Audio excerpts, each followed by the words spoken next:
This is Dr. Ed Two Rose. Welcome to the Focus Life Institute in preparing your child for their future. This is for parents of high school and college students that really need to be able to help your children get focused on their future. You know, every child has potential, but only the prepared will fulfill it. My logo is your focus does determine your child's future. So, how do we get your child focused in an age of really distractions, in an age of crisis? Crisis really means that there's difficulty. A crisis also means you have to make a quality decision. And I know as parents, you're busy. I know you might both work, your children are involved with extracurricular activities. You're running day and night. My grandkids and my daughter and son-in-law doing the same thing with my grandkids, involved with sports, involved with activities, church, certain things we do. And so what happens is that we can all of a sudden realize how quickly time moves. And all of a sudden their children are in the position right now as a high school senior or maybe in college, and they're deciding what to do. And some of the statistics are horrible. And that's why we really want to help your child get focused. That's why our cause is to educate, equip, and empower your child to focus on identifying their personal calling and assignment in life, because they have one, to achieve their purposes and fulfill their destiny. There's nothing like this generation. They want to talk about being utilized, but they also want to have personal fulfillment. Today, I'm going to walk you through this opportunity with the hero's effect principle. I've written books on that. I'll share those in a second. But we've got to help this generation steer their course rightly in a cultural war. What's right's wrong, what wrong is right. We're seeing things just change in the last few years in our culture. And we've got to understand that a scripture that Proverbs 1:4-5 in the Amplified Classic Bible says that prudence may be given to the simple, and knowledge, discretion, and discernment to the youth. The wise also will hear and increase in learning, and the person of understanding will acquire skill and attain to sound counsel, so that he may or she may be able to steer their course correctly. And I don't know, you as a parent and myself as a grandparent, I want my children, my grandchildren, my great-grandchildren to be able to fulfill their purpose in life. There's nothing that I want to see them get off track. I want to see them be prepared. And one of the aspects of that is to understand the skills you need. Ecclesiastes 10:10 in the NIV version says, if the axe is dull and the edge is unsharpened, more strength is needed, but skill will bring success. And what I'm going to talk today is about the personal development. You can call this a skill. You might want to call it a skill, because we're going to activate your children in this, but it's going to help them really in the system of the world right now to be elevated above their peers. I've been doing this teaching for a lot of years, and I've seen it in multiple countries, even here in the United States, in high schools and colleges, with parents and youth groups, where all of a sudden these young people understand these principles. They operate in that, in great favor, great increase and influence comes in their life. Now, I'm talking about focus. I'm talking about your child might be on screens a lot like my grandkids. We have to limit those things, and we know that there are distractions out there in the world. Most young people are on their phone between 5 to 6 hours a day. You might be too. We all have to understand how that could become an addiction. But we've got to look at the frame of reference that we're dealing with in today's society. A frame of reference is a particular set of beliefs or ideas on which you base your judgment or things. And I don't care what anybody says, when you're in business or you're in government or certain areas, there still is virtues and values that are important to operate in, to be able to see how it can position you for success. My greatest goal is that your child begins to focus on these areas I'm going to give you in a second, be able to fulfill their assignment and calling in life, because that's something that will satisfy you as a parent or guardian, but also satisfy your children. Now, one of the things we have to do is increase capacity on individual people. And I've been a marketplace leader for 37 years. I spent 37 years in Fortune 100, 10 with Unilever, one of the largest packaged goods company in the world, as a manager. And I was a manager and trainer with a Coca-Cola company for 27 years. I managed a $75 million territory, oversaw multiple regions and markets in that area, had great success with that, retired because of a passion to help your child get focused. So I'm bringing you to use some of these virtues and values that are needed as a manager. I look for these. I hired on these principles, and I tell you what, they can help your child be successful. But we got to understand this is a way to increase the capacity of your child, the maximum amount that someone can contain, the amount that someone can produce. everybody's always talking about, one of the problems is we get people hired into a certain situation and we bring them into an organization and they don't have the skill set and they might not have the virtues, but we've got to increase their capacity. And I'm going to do this in this teaching today. So the heroes principle can be utilized in the workplace, in organizations, at church, and in my family there, as you can see, my beautiful daughter and my son-in-law, my 3 grandchildren. My son's not in the picture at that time. My wife's there. But I tell you what, we have a family that operates in this. Just the other day, I was talking to my one grandson who's in the front of this picture. And I said, Seth, I said, there's some things that happened this week. You weren't doing things the right way. And I've got your picture and I've got your name in the book of the Be a Hero for Youth. And I need you to step up and make sure you're operating in the heroes principles. And he understood that his papa was right. So these are the 3 books that I've written. I've written a faith-based book called The Heroes Principle. That's talking about certain heroes of faith who've walked in these principles and be able to utilize them, how you can use those in that realm. The Heroes Effect, this is the book I've written that's basically I taught at the Coca-Cola Company before I retired. It's a great book for teenagers, older teenagers, and young people. And then Be a Hero is for youth. Really focus. One of those books, again, the Heroes Principle, is faith-based. The other 2 aren't. And we're talking about the Heroes Effect. What is that acronym for values and character development? The Heroes Effect says H for honor in an age of dishonor, E for excellent in an age of average. Most people are only doing what they're told to do. R for responsibility in an age of entitlement. You've seen it everywhere you go. People feel like they're entitled. O for order in an age of nobody submitted to anybody. Listen, if you have a boss you're working with, you must submit to that person that's in lead, right? They've been positioned there. And I had the good, the bad, and the ugly working in Fortune 100 with bosses. But I'll tell you what, I've always submitted myself to those bosses. Guess what? Because when I became a boss, people submitted to me. See, there's a sowing and reaping principle involved with that. Expectation in an age right now, pessimism, and servanthood in an age of individualism. So let's talk about the outcomes. The outcomes in this webinar, in this podcast, I want to talk about there are principles that will provide favor for you and your child. These are virtues which are described as moral excellence or the quality of doing what is right and not what is wrong. I don't care what the world system's doing right now. There is in the workplace a code of conduct that you have to operate in. That's what I had to do with the Coca-Cola Company. And we're going to talk about what that means to walk in excellence and the quality of doing things, what is right in the workplace. We're going to talk about some of the traits of leaders, provide you with the Heroes Principle model, and then how to apply these virtues that will produce great favor and increase and profitability in your professional life, your personal life, your children's life, your life as a family. You can operate in these. Maybe you don't know these principles. This could be a real blessing to you. Now, the word heroes, we know is very powerful because we live in a world that has a fantasy about heroes. Look at all the movies, the Avengers, Iron Man, Batman, Spider-Man, Superman, Captain America. All these things are going on right now.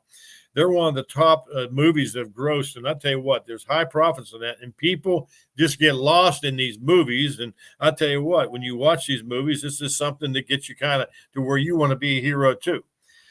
There are days where these are days right now where the change agents need to step up and gain greater influence to bring change. I don't know about you. I want to equip your child with the ability to bring change and influence where they go.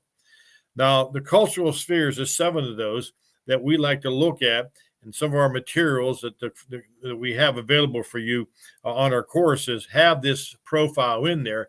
But there's 7 cultural spheres that really go in affect everybody: business, government, education, media, religion, family, and arts and entertainment.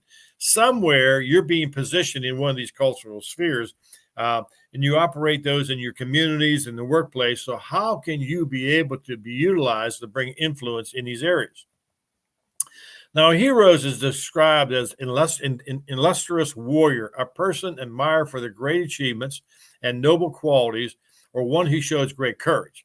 And we see a lot of opportunities in their heroes. A lot of our veterans are heroes. A lot of people who are in first servers that go out and helping people, firemen, paramedics. We say these are heroes. But I'll tell you what, you can be a hero and equip your child to be a hero at school, at home, in the workplace. Eventually, when they get in the workplace, they're going to deal with different personality styles. They're going to deal with different people. And it's really important for them to understand what it means to be a hero.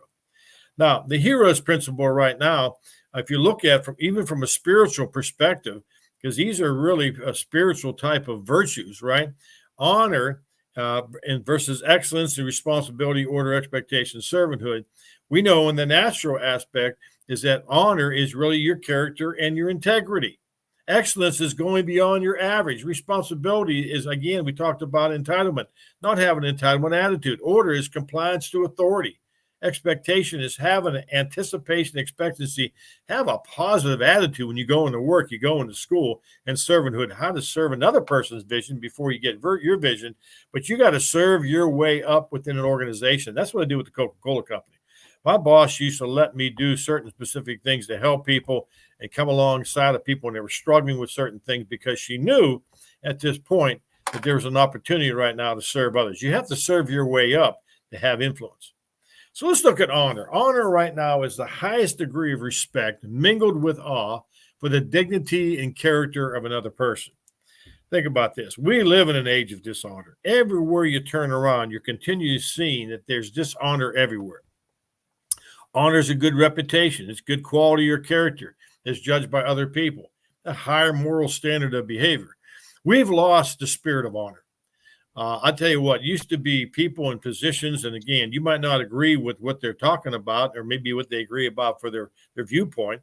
But again, we must honor people based on who they are and not what they do. Even in the workplace, I made sure that I was honoring people, honoring your parents.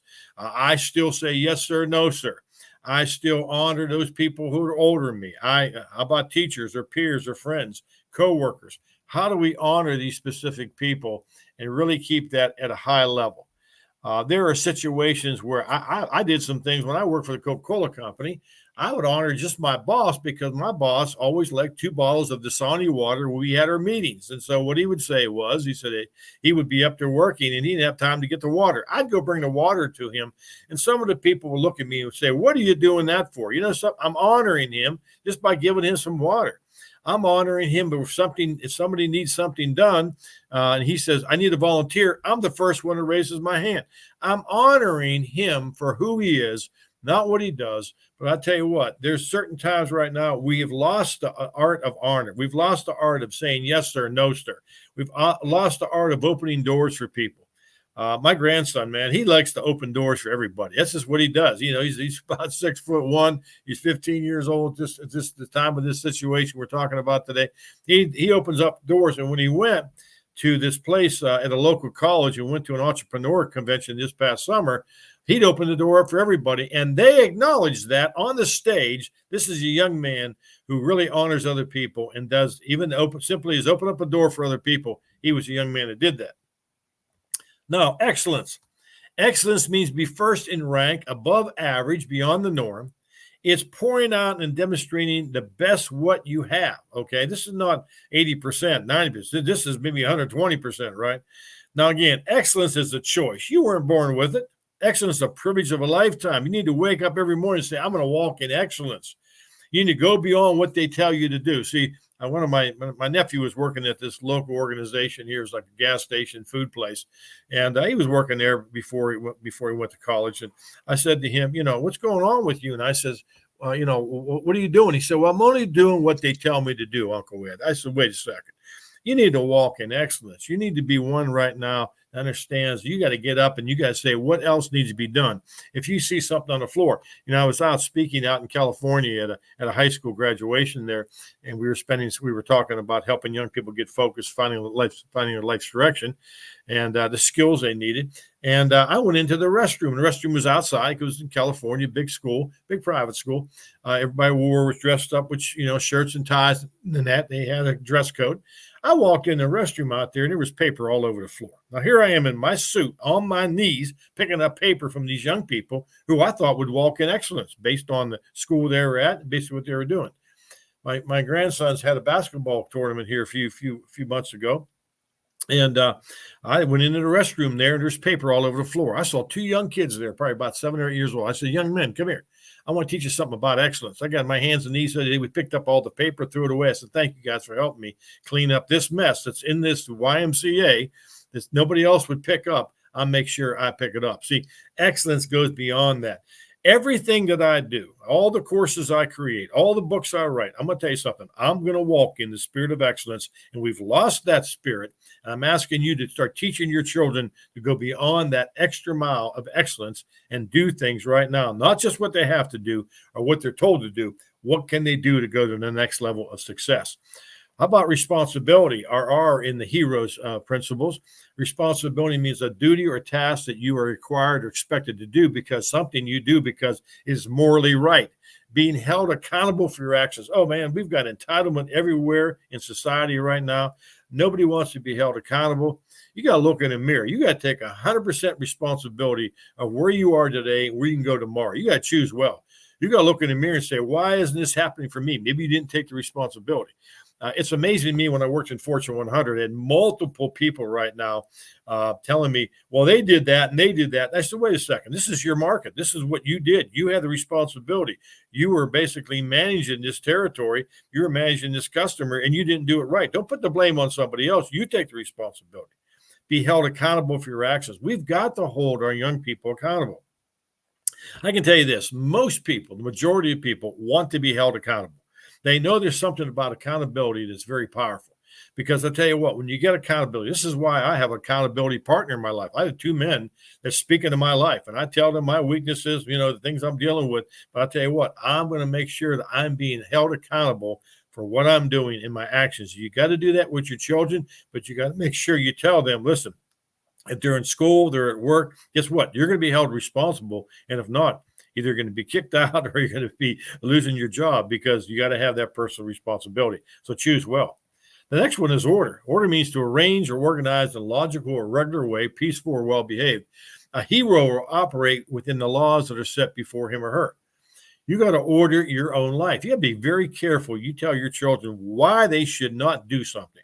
Don't tell them no. Tell them the reason why. Now, I'm a man of faith. I'm always telling my grandchildren the reason why you don't want to do that, as I told my children, is not because you shouldn't do it. It's because this is what the Bible says you should be doing, or this is what our code of conduct that we have, that the organization have. When I worked for the Coca-Cola company, I had a code of conduct that I had to be able to submit to.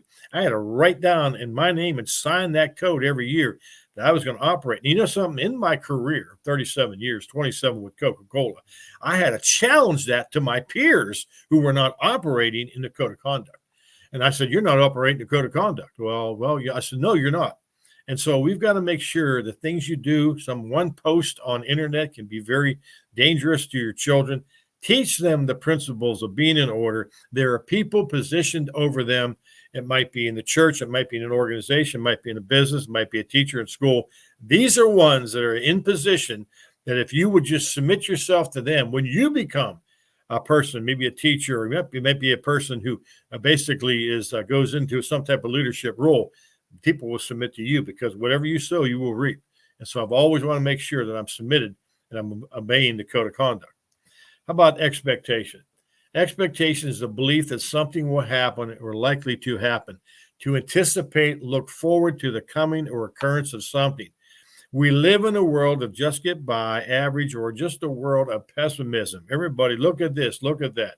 They're always talking down. There's power, death and life, the Bible says in Proverbs, is death and life is in the power of your tongue. You really got to watch what you say. The flu's out there. I'll probably get it. Guess what you got the next day? You got the flu. Okay. But you got to have high expectations of the key everything. That's what Sam Walton says, who owned obviously Sam's Club and Walmart. But he always talked about you have to have high expectations. Now, my boss would always call me up before we had a meeting and say, I'm expecting you, Ed, when you come into the meeting here to be able to bring a positive attitude. We're having a tough month, but I'm expecting you to change the atmosphere, to change the environment, and come in with an attitude of expectation. This is where we have major issues right now with some of our young people. They're not motivated. A lot of them aren't. And they might have a situation where they don't have a great expectation because even the world system is saying that they're never going to be achieved what you and I achieve. I don't believe that. I believe that you would put in your children these things that I'm giving you today of honor and excellence, responsibility, order, expectation, and servanthood. It's going to make the difference for them in the world that they live in, and they're going to see great influence and increase. It's going to be an opportunity for them to see great favor. Servanthood. Okay, this is powerful. A servant is one who performs duty to serve others. To serve means to give the service and respect due to a superior and complying with the commands or demands of someone or something. The Bible says that the servant is the greatest in the kingdom of God. So, how do we do this? I was talking to a local university. It's a Christian college here near me, one of the most well-known colleges across the United States. My daughter and my son-in-law graduated from there, and I went in there and talked to some of the head people there. One of the deans, and I said, "What are alumni coming back after they graduate? They get this degree from this college. What are they saying when they come back?" He said, "They're very disappointed, Ed." I said, "Why is that?" He said, "Because they come back thinking that they're up here at this level. When they get out with a degree, look at me, I demand, I want to make X amount of money. I want these benefits, I want the signing bonus, whatever it might be." And they come into the organization, and guess what? They're really down here. They're down here and they say, "Okay, how do I get up here?" They think they're up here and they're pushed down pretty quick because most people will say, "Hey, look, you're at the bottom of the totem pole. You got to serve your way up." How do you think I got such great favor and great success at the Coca-Cola company? Because I served my way up. Same thing with Unilever. I served my way up in these great companies. And I wanted to make sure that's what I wanted to be. And I'll tell you what, I got favor, I got increase. I got one's individual would come to me on certain situations. I'd pray for people who were sick, people were hurting, certain things, calamities would happen. I experienced some of these things myself, and I was the one basically was helping other people. So I served my way up. So you got honor, you got excellence, responsibility, order, expectation. You have servanthood. Very important. Now, Robert Greenleaf, he wrote in the Servant Leader book, he said, "This is my thesis. Caring for persons, the more able and the less able, serving each other is the rock upon which a good society is built." I would say this, that's the rock upon which a good family is built. That's a rock in which a good organization or a church or even a business is built on when you want to serve somebody else. And I'll tell you what, I did it. And that's what gave me Manager of the Year award multiple times. It gave me great influence. It gave me share leadership in my market. My competition had share leadership when I came in. They didn't have it very long because I operated in these specific things. The psychologist Mark Snyder says people who volunteer to serve others tend to have a higher self-esteem, well-being, and happiness. So this is why you got to make sure you encourage your kids to go out and serve. Now, we've been serving in my community since COVID 2020. We've been serving our community, 1,600 families a month with food. I live near Pittsburgh. We have a Pittsburgh Food Bank. They give us multiple products, produce, and all kind of opportunities with meat. And we have these lines set up with about 65 volunteers. My wife and I coordinate that. And we've been doing this since 2020. We've given over $30 million away in food products to people. They line up in the morning in cars. The cars come through. We load up their cars in the back. And my grandchildren, who at this time were 15, 12, and 10, they're on that line and they're helping people and they're serving. Just a joyous time right now to be able to serve. So this is what you have to do. You have to serve your way up. The greatest is going to be the servant. Now, what's the results of all this? Come on, Ed. So what's the results? You walk in honor, you walk in excellence, responsibility, order, expectation, servanthood. Here's the results. Favor. Favor is approval, support, popularity, or preference to a person or group. I've seen it in my own life. I'm a testimony of walking in these virtues. They're so powerful. It's personal development to help your child get focused. It might help you as you're walking through this podcast also. But favor makes you irresistible and attracts others to you. Favor takes you to the top of your sphere of influence and makes you look good. When you see favor come in your life, you begin to draw others to you, be like you, hang around you, and follow you. I'll tell you what, when I started operating the Coca-Cola company, when I retired, I'll tell you what, they flew me down to Orlando, Florida, my wife and I was able to present the Heroes Effect book. I'll show you in a second before we close here. I was able to share that information on a PowerPoint presentation. They gave me a standing ovation. They loved the material because there was something more than just going into a customer and giving them more money and help them based on new items or whatever. This is all about how you're going to honor and serve your customers, do things with excellence. Very powerful tool. And so the key is right now is I had the ability when I did that, I had people coming after me during that retirement dinner saying, how in the world did you achieve and how in the world did you get to have great favor? And my boss even got up and she says, I let this guy prays for us every day. This man is a man that stands in the gap for you.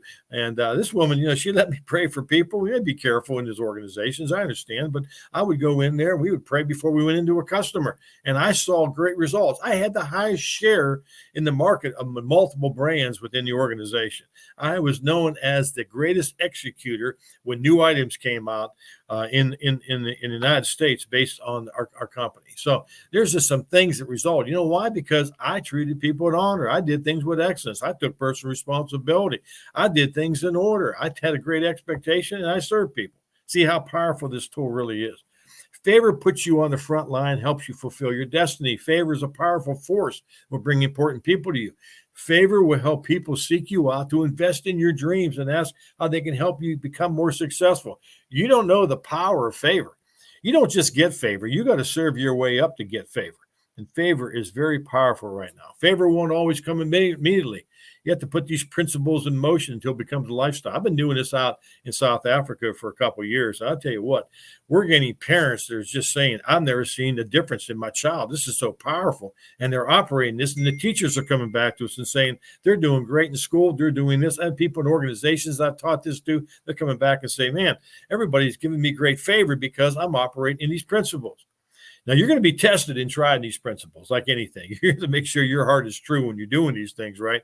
The opportunity for you to walk in these 6 powerful principles is really up to you right now. You're going to have to make that decision. Each one of these areas can be applied by one key factor. You got to choose to walk in honor. You got to choose to walk in excellence when you wake up. You don't want to make the, young people, are they making their bed? Are they doing certain things? Are they doing their homework? Are they doing specific things? Are you doing what your boss told you to do, the last thing he told you to do? Maybe the last thing your pastor told you to do. Are you able to do that what he told you to do? So there's great favor when you operate in this and make that choice. So in summary here, we realize what areas need to improve on. And in the book and in the online course, we do have a profile of identifying those specific areas. I did this at a Christian college here a few years ago. I took my class and I took them through the heroes principles, and I went through and did the profile, and I was shocked. I was shocked that a lot of them didn't do things with honor. They didn't honor parents. A lot of them didn't do things with excellence. This is a Christian school with people you think had those morals and had those things to do that.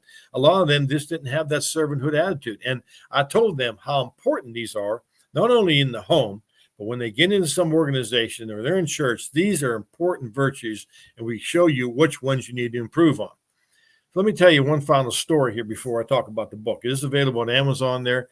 It's your focusized solution. It's going to give you the ability. That's the hero's effect. But let me tell you one quick story before we close here.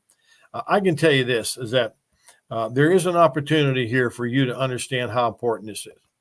One of the things that happened to me was I was, at this point, had a new boss that came into my organization. This story's in the book. And the boss came into my organization, the Coca-Cola company, and he was not a people person like I am, okay? He was complete opposite personality style. And he was a driver, and he always expected that you got to make the decisions. And if there was a major problem with the organization or customer, he wanted you to figure out, me to figure it out, not he wouldn't roll his sleeves up. Yet I had other bosses that when something like that happens, so let's work together as a team, let's come up with a solution. Make a long story short, I have a great year this one year. I'm coming down the year. I had a work with him in Pittsburgh in September. I come down the end of the year. I was number 1 in financial responsibility and organization in my whole region. I was number 2 in volume. So I go into March, I go down to our national headquarters, and I'm there for my performance review, my individual performance objectives, IPOs. And I'm sitting there, and he said, what kind of year you think you had, Ed? I said, I had a great year. I said, I was number 1 in financial management. You said that was the most important thing right now. Number 2, I was number 2 in volume. I believe I had a great year. I got all distribution of new items, great year. He said, I didn't like the way you did it. I said, excuse me? He said, I didn't like the way you did it. He said, in fact, I'm going to put you on 90 days probation. I just think that you need some changes in your style, the way you do things. Now, again, I was going through a situation with my son who had an accident at that time. I wanted to make sure I was back home with him. And these guys would hang out till 1, 2 o'clock in the morning sometimes, talking about the same old stuff. I'm going back to the hotel because I'm dealing with such crisis in my own life with my son. And so what happened was at the end of the day, I'm on 90 days probation. Well, they put a peer of mine that was my guy that was at my level from another market to come in and look at what I was doing. And I told him, I said, listen, the company downsized me 3 years ago. This is a while. I got downsized for 3 years, but they called me back and gave me everything back. That doesn't happen. That was great favor, right? Because I was operating in these talking to you about today. So I get back and he comes in and he said, I don't know what you're doing wrong. I said, well, I'm doing exactly what you do, because when I came back to the company, I spent a week with you and I'm doing the same thing you're doing. So I don't know what he's talking about. And so we start going through things and he says, I don't see anything here. And he gave me like out of 0 to 5, 5 being the best, nobody gets a 5. Was he graded me on these certain things. He gave me like a 3, 3, 3, which is doing well. And he gave me a 2 and a 1.